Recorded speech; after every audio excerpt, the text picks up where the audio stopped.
جس کی بےہودہ گفتگو ہی اس کی شناخت بن چکی ہے، جسے سارے ہی جانتے ہیں، فواد چودھری المعروف ڈبو۔ احباب ذی وقار، آج آپ نے مفتی منیب الرحمن صاحب اور دیگر مکاتب فکر کے جید علماء کرام کا اعلامیہ سنا، جس میں انہوں نے قرآن و سنت کا جو خلاصہ تھا، حالات کے مطابق آج جو امت کے اوپر ذمہ داری تھی اس کو واضح طور پر اس کا اعلان فرمایا، اور اس کا نتیجہ نچوڑ یہ ہے کہ اس وقت پوری امت مسلمہ پر جہاد فی سبیل اللہ فرض ہے۔ غزہ کے مسلمان فلسطین کے مسلمانوں کے تحفظ کے لیے اور انہیں یہود و نصارہ کے ظلم سے بچانے کے لیے آج امت پہ جہاد فرض ہے۔ اگر کسی کے پاس طاقت ہے اور وہ جہاد نہیں کرتا تو وہ اللہ کے غضب کا حقدار ہے۔ جس کو جو طاقت ہے، جتنا ہو سکتا ہے، جیسے ہو سکتا ہے، وہ غزہ کے مسلمانوں کا ساتھ دے اور ظالم اسرائیل، یہود و نصارہ جو ہیں کی مذمت کرے اور ان کے مد مقابل کھڑے ہو کر جہاد فی سبیل اللہ کرے۔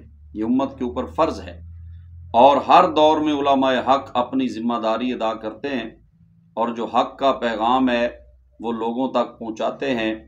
دور جیسا بھی آ جائے، جیسے بھی کٹھن حالات ہوں، کچھ اللہ کے بندے ایسے ہوتے ہیں جو حق بات آگے پہنچاتے ہیں۔ تو آج بڑی خوشی ہوئی ان کی یہ بات سن کر کہ انہوں نے حق بات پوری امت کے حکمرانوں تک، پوری امت تک پہنچائی ہے۔ لیکن جو سیکولر لوگ زبانی کلمہ تو پڑھتے ہیں، جو اپنے آپ کو مسلمان بھی کہتے ہیں، لبرل، لیکن اندر سے وہ لبرل اور سیکولر ہیں اور اسلام کے دشمن ہیں، دین کے مخالف ہیں۔ ان میں سے ایک شخص جو مشہور و معروف ہے، جس کی بد زبانی اس کی پہچان ہے، جس کی بےہودہ گفتگو ہی اس کی شناخت بن چکی ہے، جسے سارے ہی جانتے ہیں، فواد چودھری المعروف ڈبو، جس نے کمنٹس کیا کہ جی علماء جو ہے وہ ادھر رہ جائیں گے اور سارے جہاد پہ جائیں، حکومت علماء کو دے دیں۔ یہ تم نے نتیجہ کہاں سے نکالا ہے؟ کیا صرف فتویٰ دینا علماء کا کام ہے؟ جہاد کا جب اعلان ہوگا، جب جہاد پر حکومت نکلے گی، فوج نکلے گی، تو علماء بھی ساتھ ہوں گے، سارے لوگ اپنا اپنا حصہ جہاد میں ڈالیں گے۔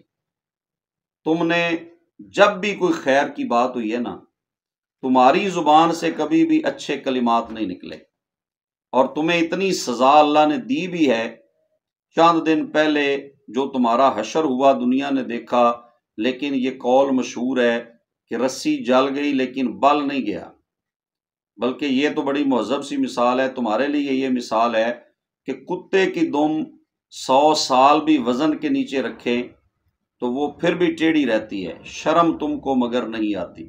تو خدا کا خوف کرو، یہ وقت اسلام کا مذاق اڑانے کا نہیں ہے، یہ وقت پوری امت کو یکجا کرنے کا ہے اور غزہ کے مسلمانوں کی مدد کرنے کا وقت ہے۔